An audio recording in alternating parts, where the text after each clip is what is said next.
안녕하세요. 제 얼굴에 침 뱉는 느낌이라 사연을 적으면서도 고민이 많았지만 얼마 전 들려온 전 남편과 전 시댁의 소식을 듣고 이렇게 용기 내서 사연 한번 보내봅니다. 저희 부모님은 작은 과일 가게를 운영하시다가 얼마 전에 가게를 파시고 지금은 집에서 쉬고 계십니다. 두 분 다 가진 것 없이 어렵게 시작하셨기에 평생을 절약하며 살아오신 분들이고요. 하지만 교육면에 있어서는 최선을 다해 저를 지원해 주셨고요. 덕분에 대학교 때 미국으로 유학도 다녀올 수 있었고 거기서 제 남편을 만났습니다. 사실 남편과 데이트를 시작했을 때 저는 남편이 부잣집 아들인 줄 알았습니다. 매일 저녁 식당에서 아르바이트를 하며 근근히 생활비를 벌어야 했던 저와는 달리 남편은 경제적으로 어려움이 없어 보였어요. 입는 옷도 다 좋은 브랜드였어요. 남편은 데이트를 할 때마다 늘 유명한 레스토랑에 저를 데리고 가줬고 값비싼 외제차도 있었으니까요. 1년에 유학이 끝날 때쯤 시작한 남편과의 연애는 한국에 돌아와서도 이어졌어요. 한국에 돌아와서도 여전히 씀씀이가 큰 남편이었기에 남편의 경제력에 대해선 크게 생각할 이유가 없었습니다. 당연히 저보다 나을 거라고만 생각했어요. 그렇게 1년 정도 연애를 했을 무렵 남편이 저에게 결혼하자고 하더라고요. 저도 크게 고민하지 않고 좋다고 했습니다. 연애하는 동안 저에게 참 잘해줬으니까요. 그런데 결혼 준비를 하면서 그동안 알지 못했던 것들을 많이 알게 됐어요. 사실 3년이면 짧은 연애도 아닌데 저는 한 번도 남편 집에 가본 적이 없었어요. 남편이 부모님과 함께 살고 있기도 했고 서로 집도 멀었거든요. 그리고 제가 보수적인 성격이라 결혼 전에 남편 부모님을 만난다던가 집에 간다던가는 필요하다고 생각하지 않았고요. 그런데 막상 결혼 이야기가 나오기 시작하니까 안 가볼 수가 없더라고요. 하루는 시모가 얼굴도 보여주고 저녁도 먹고 가라고 하시길래 과일 바구니를 사들고 찾아뵙게 되었습니다. 연애 때 강남에 있는 브랜드 아파트에 산다는 이야기를 자랑처럼 저에게 하고는 했는데 막상 시부모님의 집이라고 찾아간 곳은 강남은커녕 서울 외곽에 있는 노후된 동네였습니다. 차가 다니기도 힘든 골목을 한참 들어가고 나서야 시부모님의 집이 나오더라고요. 사실 조금 당황스러웠습니다. 삐까번쩍한 주상복합을 기대한 것은 아니지만 그동안 자랑처럼 해오던 말과 괴리감이 너무 커서 그랬나 봐요. 그런데 남편에게서는 거짓말을 들켰다는 당황스러운 모습이 보이지 않았어요. 원래 살던 아파트는 지금 세를 주고 우리 가족은 다른데 투자하려고 나와서 살고 있는 거라며 해명을 하더라고요. 제가 물어보지도 않았는데 말이에요. 집 앞에 주차돼 있는 외제차를 보여주며 이건 우리 어머니 차라고 말을 해줬어요. 노후된 동네에 외제차가 주차되어 있으니 그림이 참 안 어울리기는 했는데 또 제가 너무 눈에 보이는 것만 가지고 괜한 생각을 했는가 보다 하며 반성을 하기도 했습니다. 시댁에 들어서니 시부모님이 저를 기다리고 계셨어요. 저는 저녁을 먹으러 오라고 하셔서 집에서 먹는 줄 알았는데 제가 과일 바구니를 내려놓기가 무섭게 저녁은 나가서 먹자고 하시더라고요. 그리고 차를 타고 다시 향한 곳은 TV에도 몇 번 소개된 유명 셰프가 있는 레스토랑이었어요. 시모는 저에게 집이야 잠만 자는 곳인데 쓸데없이 돈을 많이 쓸 필요가 없다면서 늘 어디다 투자를 할지 궁리하며 살아야 돈을 벌 수 있다고 하시더라고요. 사실 시부모님과 첫 만남이었는데 저에게 궁금하신 건 별로 없으신 것 같았어요. 저에게 딱히 어려운 질문도 하지 않으셨고요. 다만 저희 부모님 직업이나 배경은 좀 여쭤보시더라고요. 제가 집에 들어와 친정 부모님께 오늘 있었던 일을 이야기하니 두 분 반응이 그렇게 좋지는 않더라고요.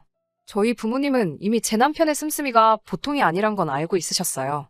연애하는 동안에도 사실 그 점을 늘 걱정하셨고요.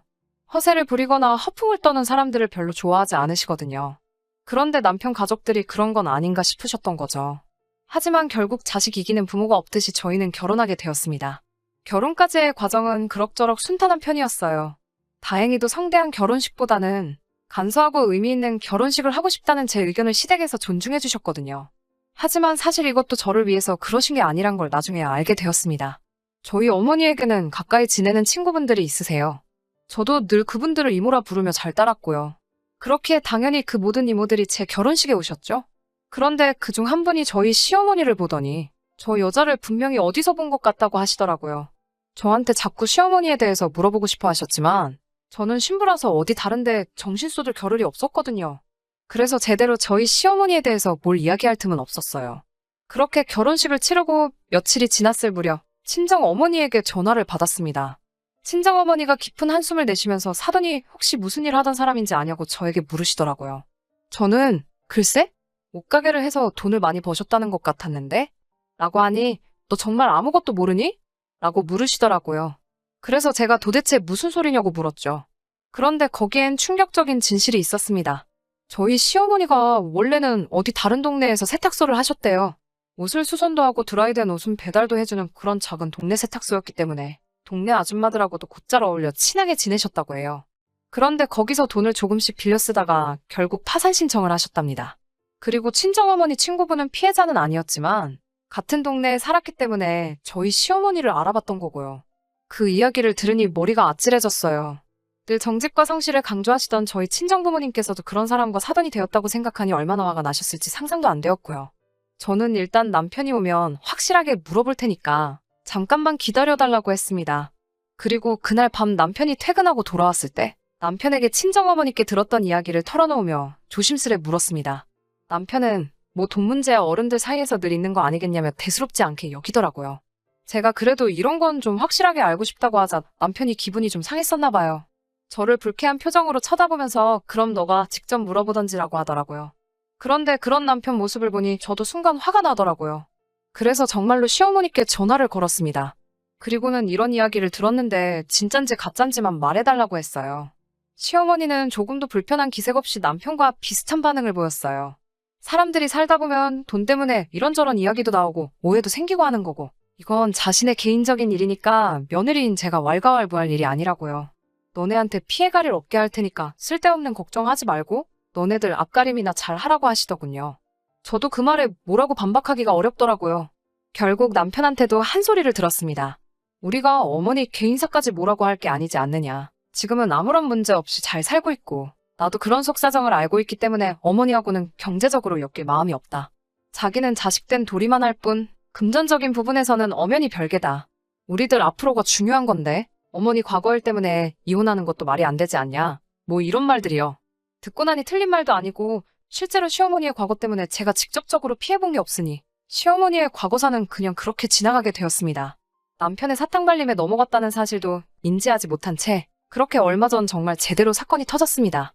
저희는 결혼할 때 전세로 신축 빌라를 구해서 들어왔어요. 솔직히 연애 때 남편이 부자인 줄 알았기 때문에 결혼하기로 했을 때도 막연히 집에 대해서는 별 문제가 없을 줄 알았어요. 그런데 막상 시댁 사는 걸 보니 시댁에서 집을 해주실 수 있을 것 같지는 않더라고요. 하지만 다행히도 저는 모아둔 돈이 좀 있었기 때문에 제 돈하고 저희 어머니 앞으로 받은 대출로 일단 빌라 전세를 들어갈 수 있었어요. 시부모님은 대신 본인들이 가구랑 전자제품은 다 해주시겠다고 하셨지만 받지 않았습니다. 시댁의 상황을 100% 신뢰할 수 없어서 금전적으로 어떤 상황이든 엮이고 싶지 않았어요.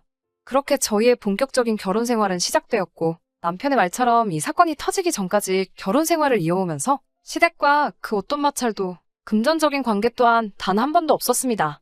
그리고 전세 만기일이 다가올 무렵이었어요.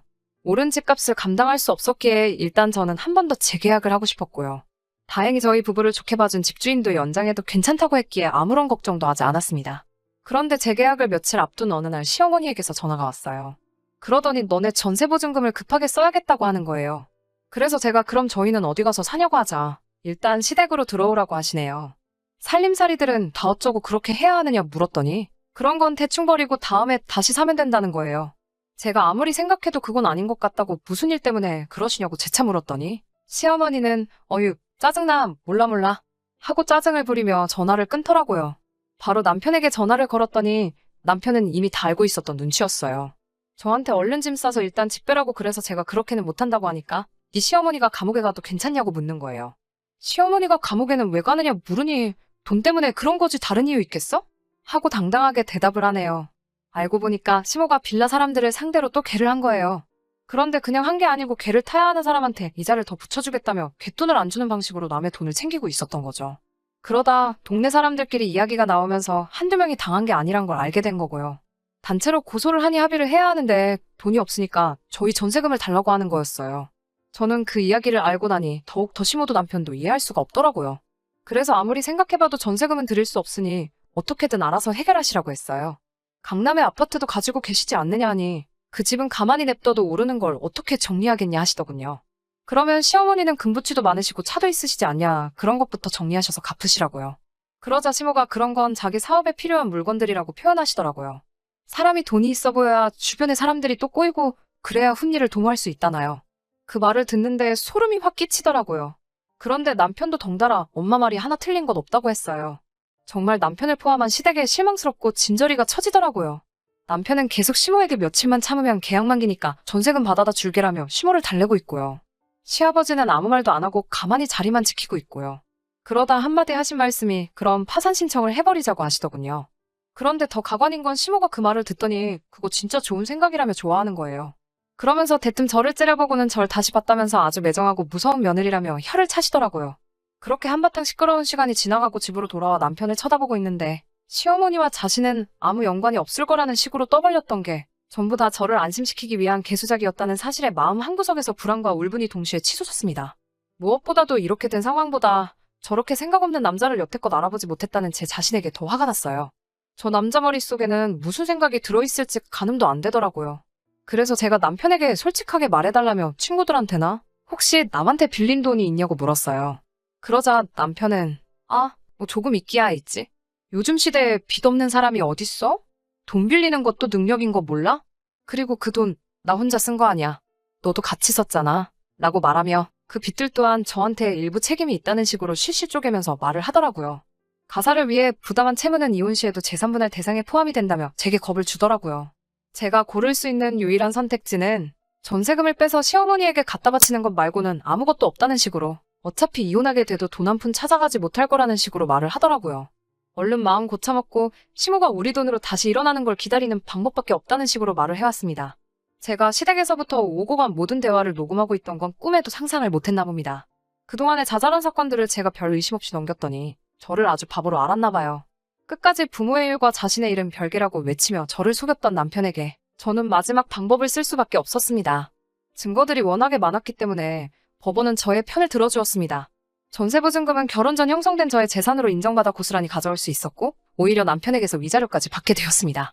시댁에서 말하던 세를 주고 있다는 강남의 아파트는 존재하지도 않는다는 사실을 재판 후에 알게 되었습니다. 이미 파산 신청했다는 이력 때문에 조금만 생각했어도 알 수 있던 사실을 눈치채지 못했다는 게 제가 생각해도 어이가 없네요. 벼랑 끝에 몰린 남편과 시댁 식구들은 개인회생 말고는 답이 없었지만 이미 한 차례 개인회생 후 면책을 받은 이후였기 때문에 두 번째 심리는 엄격하게 이루어졌고 유일한 동아줄 같았던 개인회생 신청은 끝내 기각이 되어 그 가족들은 길거리에 나앉게 되었다고 합니다. 한때 가정을 이루고 살았던 사람들이 길바닥에 나앉았다는 소식을 들었는데도 그 어떤 미련이나 죄책감 또한 들지 않네요. 그간 받아왔던 저의 고통이나 상처는 그 어떤 걸로도 보상받을 수 없겠지만 그래도 이 소식이 조금이나마 저에게 위안을 주고 속이라도 후련하게 만들어 주었습니다. 다음에는 좀 더 좋은 사연을 보낼 수 있으면 좋겠네요. 그럼 저의 긴 이야기 끝까지 들어주셔서 감사하고 여기서 이만 줄이도록 하겠습니다.